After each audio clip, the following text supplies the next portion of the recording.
Welcome, ladies and gentlemen, to a broadcast of Jerusalem's Gate. Well, it's, we had the computer problem, and we were down for a while. It's kind of strange how something happened to my system here, and, I'm not I'm not accusing anybody of doing it, but something very strange happened to our system, and we had to find a different way to post videos. And another thing, before I get started in today's broadcast, is that I don't know why our videos get very few exposure. I don't know what goes on in the workings of YouTube, where what videos get more exposure. But it's very obvious that the videos do not get exposure in the YouTube system. I like YouTube. I have nothing against YouTube, of course. I think it's a great company, but I don't know why the videos get virtually almost zero exposure.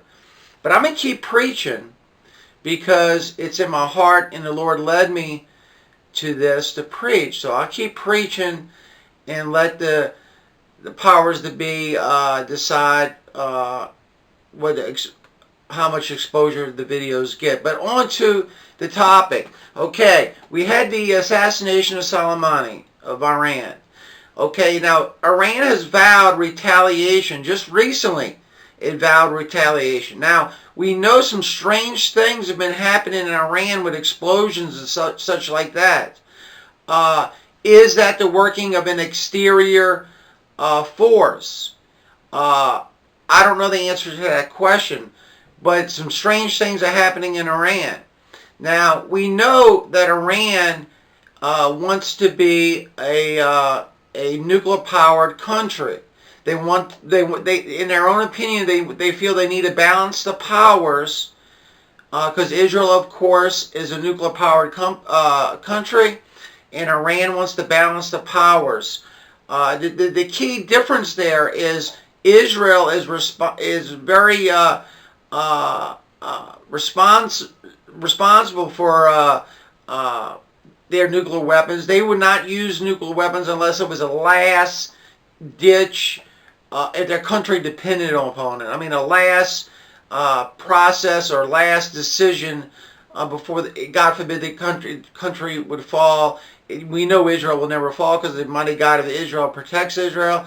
But Iran, on the other hand, would be very dangerous if they got their hands on nuclear weapons. Now, I've said before, even with the Iran nuclear deal when it was going down, you can watch old videos, that Iran is still trying to get nuclear weapons. If they don't have nuclear weapons, they're very close to it, I can assure you. And they got help in the process. They've already got the missiles, the fast striking capability missiles. They already have that.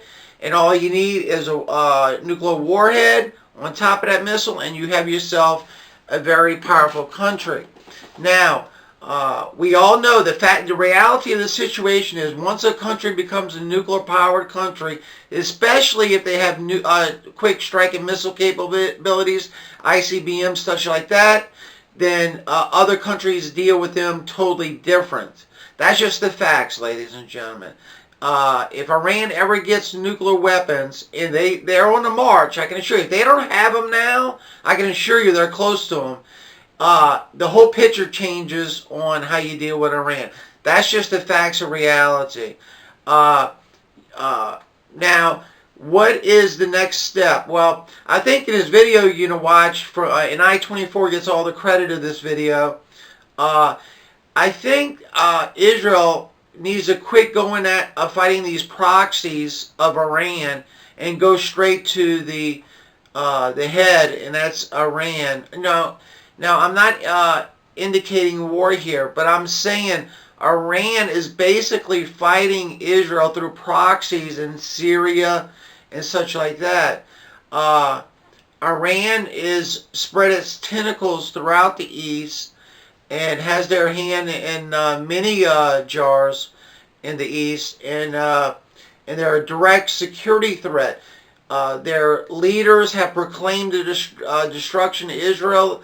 Every time they have government-backed parades, They go down with Israel, down with the United States, and they have these pictures of the Statue of Liberty crumbling and Israel crumbling and such like that. And that's all government backed. So basically the government is saying that they may not be expressing it. In some cases they have expressed it, but they're implying it by these government-backed parades showing these pictures and such like that. But the whole story is Iran is a threat. Now, Iran was even, in my own opinion, working on, and it was proven by the raid, the secret op mission of Israel a while back ago, where they got documentation that they were, in fact, even with the Iran nuclear deal, that they were still in the process of obtaining nuclear weapons. They're going to continue that march. Again, I don't mean to sound redundant. If they do not have them, they're very close, ladies and gentlemen. And Iran is a direct threat to Israel and the United States. But what's happening in Iran with these explosions, I don't know the answer to that question. It just seems to me like something's causing that. Now, mind you, that we're in a spiritual battle, and the spiritual battle is manifesting itself in the physical earth, and I think all Christians can agree on that.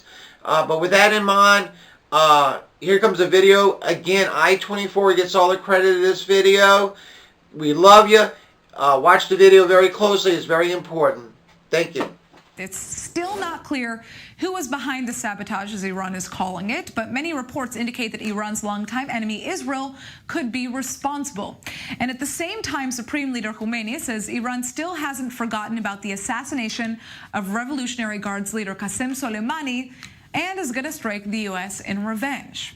Well, to tell us more about this announcement coming from Iran, we have our correspondent Yotam Confino with us live from Tel Aviv. So Yotam, what is the next step for Iran now that they've established that the explosion at Natanz was a so-called security breach? Let's first analyze what they're actually saying. They are ruling out that an external object caused the explosion at the nuclear site. And this, of course, leaves the question, was it then an inside job? Meaning, was it a cyber attack? That's very important.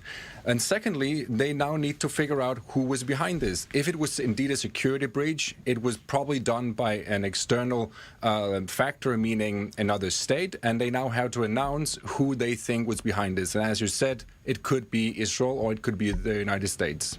Well, what is the Israeli government saying about this? What are Israelis saying?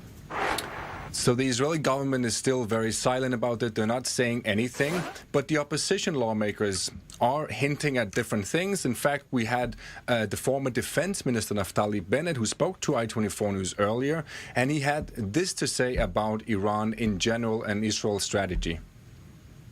About 2 or 3 years ago, I brought forward what I called the octopus doctrine, which says we should stop fighting and shedding blood against the proxies and focus on the octopus itself, the head of the octopus, which is Iran. You know, we're also hearing the Supreme Leader, the Iranian Supreme Leader, promising to strike the U.S., and, you know, in retaliation for the killing of Soleimani. What's going on with that? Indeed, Khamenei has not forgotten about the killing of Soleimani.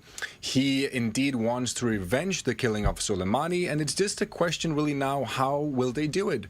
And it really is obvious that Iraq will be the place where Iran will try to hit as many U.S. soldiers as possible. They're right now trying to convince the Iraqi parliament to really remove the U.S. forces, and they're doing that on a diplomatic level, but also mobilizing their militias to hit U.S. soldiers. So this is basically what Khamenei is telling the U.S., that this is the way that they're going to hit them. Now let's talk about Soleimani. I mean, the targeted killing of him was really spectacular in the sense that it was a very high-ranking official. Are we going to see more targeted killings happen down the line?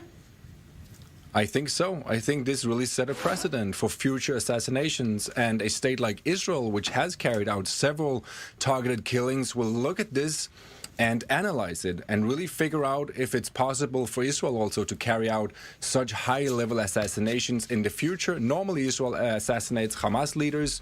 Sometimes they go after Hezbollah generals and indeed leaders also. They did that in the 90s.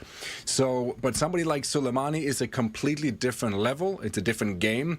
And this could be something that Israel will look at favorably. In fact, to look at how Iran responded so far, it's been quite weak. But now Khamenei is, of course, vowing to respond even